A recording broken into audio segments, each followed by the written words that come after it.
Hello everyone, welcome to Ajmal Super 40. Welcome all engineers. मुझे कहना चाहिए to be engineers, लेकिन मैं कह रहा हूँ engineers because मैं 100% श्योर हूँ कि आप सभी engineers बन जाएंगे. एक मेडिकल क्लास में ये बात नहीं कही जा सकती कि आप सभी डॉक्टर होंगे, क्योंकि आप जानते हैं कंपटीशन, लेकिन यहाँ हम श्योरली कह सकते हैं कि आप सभी इंजीनियर्स होंगे. अब introduction, myself Nisab Ahmad Siddiqui, और मैं आपको फ़िज़िक्स पढ़ाऊँगा. आपके नाम मैं अभी तो पूछ नहीं सकता हूँ, तो वो इंटरेक्शन आगे होता रहेगा. फ़िलहाल में इंजीनियरिंग आपने चूज़ किया है, तो सबसे पहले तो बधाई हो, कॉन्ग्रेचुलेशंस. मैं खुद एक इंजीनियर हूँ, I am an electrical engineer, और आप लोगों को इंजीनियरिंग चूज़ करने के लिए कॉन्ग्रेचुलेशंस. बहुत सारी चीज़ें आपके दिमाग में चल रही होंगी कि क्या होगा, कैसे तैयारी होगी, कितना टफ होगा, कितना इजी होगा, तो ये सब चीज़ें चलती रहती हैं. और करना कैसे है, आप इतना सब दिमाग ना लगाएं. देखिए, किसी भी फील्ड में आप जाते हैं तो आपको उसके हिसाब से काम करना पड़ता है, आगे बढ़ना पड़ता है. किसी भी फील्ड में आप जाते हैं और फाइट हमेशा होती है. आप किसी भी फील्ड में जाएं, आगे जाके फाइट चलती ही रहती है. कोई भी चीज़ इजी नहीं होती. इन अदर वर्ड्स, कोई भी चीज़ बहुत टफ भी नहीं होती. तो हर चीज़ अपनी जगह सही है. तो हमें करना क्या है, हमें सिर्फ वो करना है जो हमसे कहा जा रहा है. आपको जो बोला जाए आप वो करते जाएं और सब कुछ अच्छे से हो जाएगा. तो क्या कैसे पढ़ना है, फ़िज़िक्स में ख़ासकर कहा जाए, आपके जो सब्जेक्ट हैं, आपको पता है कि एंट्रेंस के लिए फ़िज़िक्स, केमिस्ट्री और मैथमेटिक्स, इन तीनों का इक्वल वेटेज होगा आपका एंट्रेंस एग्ज़ामिनेशन में. एग्ज़ामिनेशन का नाम JEE आप जानते हैं, जॉइंट एंट्रेंस एग्ज़ामिनेशन. तो ये 2 स्टेप में होता है, JEE mains and JEE advance. तो जो लोग मेंस क्वालिफाई करेंगे वो लोग JEE एडवांस में अपीयर करेंगे, और JEE एडवांस के थ्रू आप IITs में भी एडमिशन्स ले सकते हैं. अब फ़िज़िक्स में अभी फ़िलहाल में यहाँ पे हमें कैसे पढ़ना है, कैसी स्ट्रेटजी बनानी है, वो सब हम लोग करेंगे. तो 11th में फ़िज़िक्स में हम लोग स्टार्ट करते हैं बेसिक मैथमेटिक्स. तो बेसिक मैथमेटिक्स में कुछ पॉइंट्स हैं जो बहुत इम्पॉर्टेंट हैं, जो हमें सीखना ज़रूरी है ताकि हम फ़िज़िक्स स्टार्ट कर सकें अपनी. तो वो सब चीज़ें हम लोग लर्न करते हैं, और वो सब लर्न करने के बाद ही हम अपनी जो फ़िज़िक्स है 11th स्टैंडर्ड वाली वो स्टार्ट करेंगे. तो सब कुछ आप लोग फॉलो करेंगे, एंजॉय करेंगे, और आप लोग बहुत अच्छे से फ़िज़िक्स सीखेंगे. तो मैं उम्मीद करता हूँ कि आप लोग पॉजिटिव हैं और अच्छे से काम करेंगे. ठीक है, तो आगे देखते हैं हम लोग कि बेसिक मैथमेटिक्स में कैसे क्या होगा. ओके, तो बेसिक मैथमेटिक्स में हमें करना क्या है और कैसे कैसे क्वेश्चंस हमें करना है और क्या क्या पढ़ना है, तो वो मैंने यहाँ पे दिखाया आपको. देखिए सब लोग, तो हमें जो पढ़ना था, हाँ हो सकता है आप लोगों ने ऑलरेडी पढ़ रखा हो. आप में से कई लोगों ने जो बेसिक मैथमेटिक्स का कुछ पोर्शन या ज़्यादा या पूरा पोर्शन पढ़ रखा हो, तो वो आप आगे हम लोग देखते हैं उसको कैसे क्या होता है. फ़िलहाल में मैं आपको बता रहा हूँ कि जो बेसिक मैथमेटिक्स में हमें पढ़ना है वो क्या क्या है. तो बेसिक मैथमेटिक्स में हमको पहले पढ़ना है मेंसुरेशन. मेंसुरेशन का मतलब आप जानते हैं, आपने 7th 8th 9th में सब पढ़ा होगा कि कैसे एरिया निकालते हैं किसी चीज़ का, कैसे वॉल्यूम निकालते हैं, वो सारी चीज़ें. स्फेयर है, स्फेयर का वॉल्यूम, स्फेयर का सरफेस एरिया, सिलेंडर का surface area, semi cylinder, semi sphere, part of sphere, इनके सरफेस एरिया कितने होंगे, इनका वॉल्यूम कितना होगा. एक कोन है, उसका वॉल्यूम, उसका सरफेस एरिया क्या होगा. सर्कल है, पार्ट ऑफ सर्कल है, इनकी पेरिफेरी क्या होगी, इनका एरिया क्या होगा. तो ये सब चीज़ें कहलाती हैं मेंसुरेशन। तो ये चीज़ें आप मतलब रिवाइज़ ना की हो तो आप सब लोग रिवाइज़ कर लें, आपके लिए बहुत आसान है, आपने बहुत पहले पढ़ रखा है ये सब चीज़ें, और नहीं किए हैं तो एक बार कर लें। और अगर पढ़ाना होगा क्लास में तो ये पढ़ाया जाएगा, उसको जितना आपको आता होगा उस हिसाब से आगे उसको पढ़ाया जाएगा। और इसके बाद लॉगरिथम, तो लॉगरिथम शायद आपने नहीं पढ़ा हो या कुछ लोगों ने एडवांस में पढ़ा होगा। तो लॉगरिथम में कुछ सिंपल एप्लीकेशन, हमें बेसिक लॉगरिथम के फार्मूला वो एप्लीकेशन चाहिए, हमें एंटी लॉग भी अभी हमें यहाँ नहीं पढ़ाना है। तो लॉगरिथम में जो बेसिक फार्मूला होता है आपका वो हम पढ़ेंगे, लॉग m इंटू एन, वो सब फॉर्मूले लॉग m बाई एन जो आपने पढ़ रखे हैं, m to the power n वाले, उसी पे बेस्ड क्वेश्चन। लॉग को एक्सपोनेंशियल में कैसे कन्वर्ट करते हैं, एक्सपोनेंशियल को लॉग में कैसे कन्वर्ट करते हैं, वो सारी चीज़ें हम लोग पढ़ेंगे। तो ये सब लॉगरिथम है। और इसके बाद आता है ट्रिग्नोमेट्री। तो ट्रिग्नोमेट्री एक ऐसा पोर्शन है जो आपका बहुत ही फैमिलियर है, क्योंकि आपने पिछली टाइम में पढ़ रखा है, हाल ही में पढ़ रखा है। तो ट्रिग्नोमेट्री में मोस्ट ऑफ द पोर्शन ऐसा है जो आपको आता है, लेकिन फिर भी अगर नहीं पढ़ा होगा तो उसको पढ़ाया जाएगा। तो ट्रिग्नोमेट्री में क्या क्या है, सब कुछ जो आपने बेसिक पढ़ा है, सब कुछ का मतलब ये नहीं कि आपको पूरा जो आपने पढ़ रखा है हम सारे क्वेश्चंस लगवाएंगे आपको पिछली क्लासेस के, ऐसा कुछ नहीं।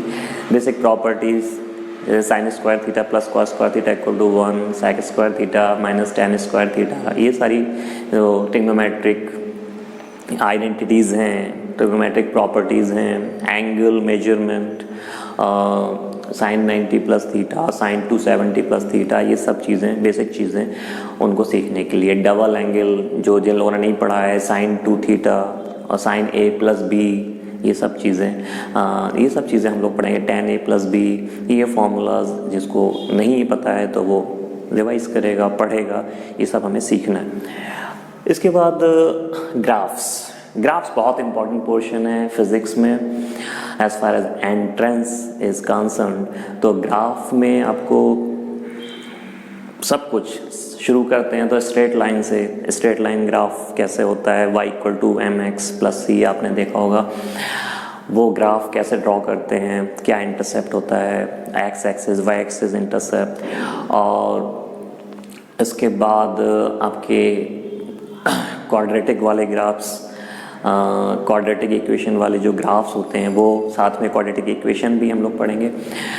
और ग्राफ्स में और भी चीज़ें हैं, पैराबोलिक ग्राफ्स हैं, सबका बेसिक थोड़ा थोड़ा हम लोग पढ़ेंगे। इलिप्स है, सर्कल है, ये सारी चीज़ें हम लोग पढ़ेंगे बेसिक। और ग्राफ्स के बाद आता है आपका बाइनोमियल थ्योरम। ये एक छोटी सी थ्योरम है बाइनोमियल थ्योरम, तो उसको सीखना ज़रूरी है क्योंकि हमें कई बार अप्रॉक्सीमेशन यूज़ करना होता है, तो बहुत आसान है, आसानी से आ जाएगी।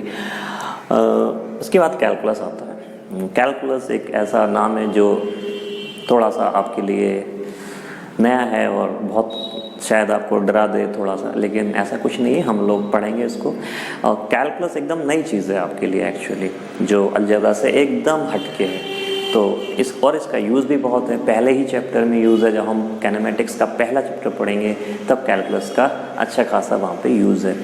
तो बेसिक कैलकुलस जो है, बेसिक वो हम लोग पढ़ेंगे। कैलकुलस में हमें क्या पढ़ना होता है, फंक्शन। सबसे पहले फंक्शन क्या होता है, डिफ्रेंशिएशन, ये बहुत इंपॉर्टेंट है।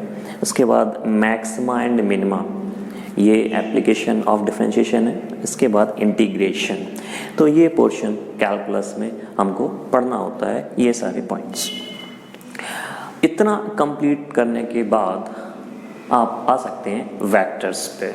तो वेक्टर्स सीखना होगा आपको, तो ये वाला पॉइंट है। तो वेक्टर्स एक ऐसा पोर्शन है जो थोड़ा सा मतलब बड़ा होगा, कई क्लासेस में कवर होगा और बहुत ही इम्पॉर्टेंट है पूरे सिलेबस के हिसाब से। हमारा पूरा जो 11th-12th का सिलेबस है उसमें वेक्टर का बहुत ज़्यादा यूज़ है। तो ये वेक्टर है, कैलकुलस है, इनका ठीक ठाक यूज़ है।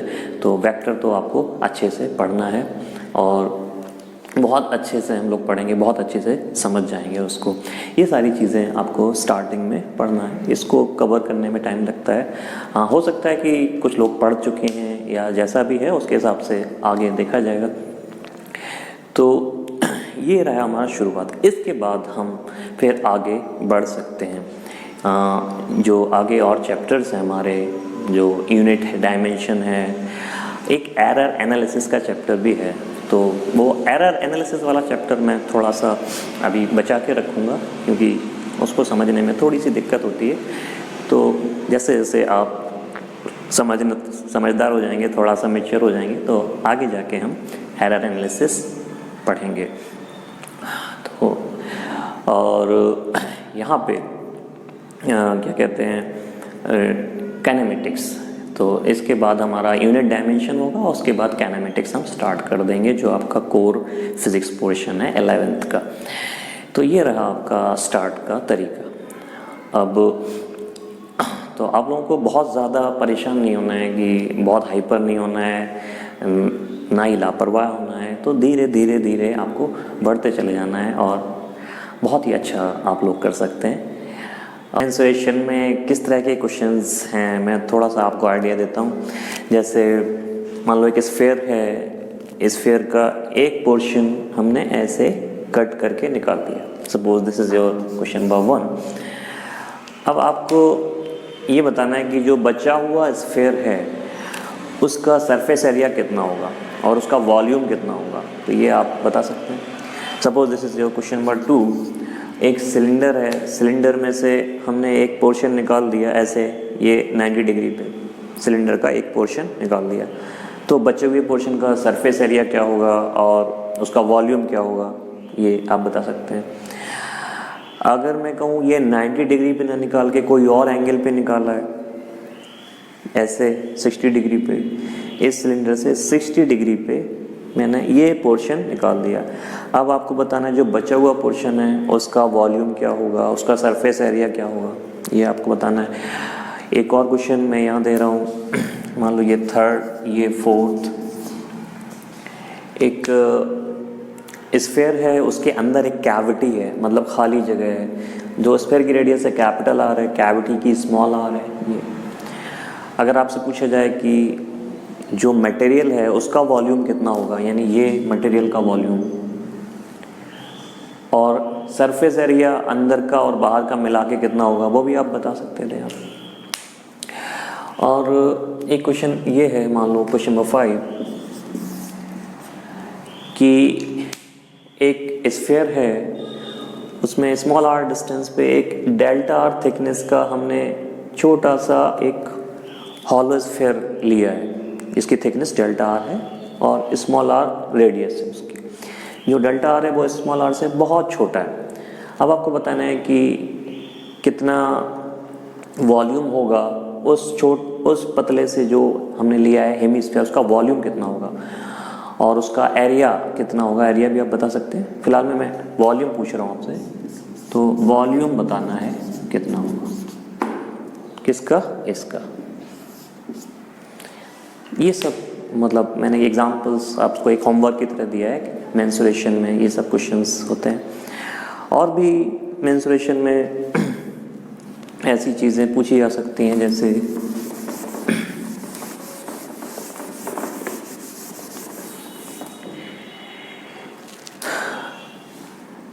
एक रेडियन में कितने डिग्री होता है एंगल,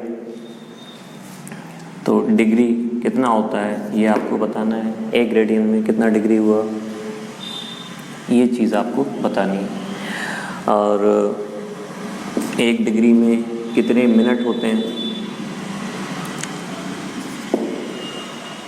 मिनट। आपको लग रहा होगा डिग्री और मिनट एक साथ कैसे आ गए, अगर आपने नहीं पढ़ा है तो ये मिनट अलग होता है, इसको आर्क मिनट बोलते हैं हम। फिर एक मिनट में कितने सेकंड होते हैं, ये सब चीज़ें हम देख सकते हैं। इसको अब बेसिक है, आप ट्रिग्नोमेट्री का बेसिक कह लें या मेंसुरेशन का कह लें, तो ये सब चीज़ें हैं। एक अगर मैं ये एंगल थीटा यहाँ से कट कर दूँ तो बचा हुआ एरिया कितना होगा।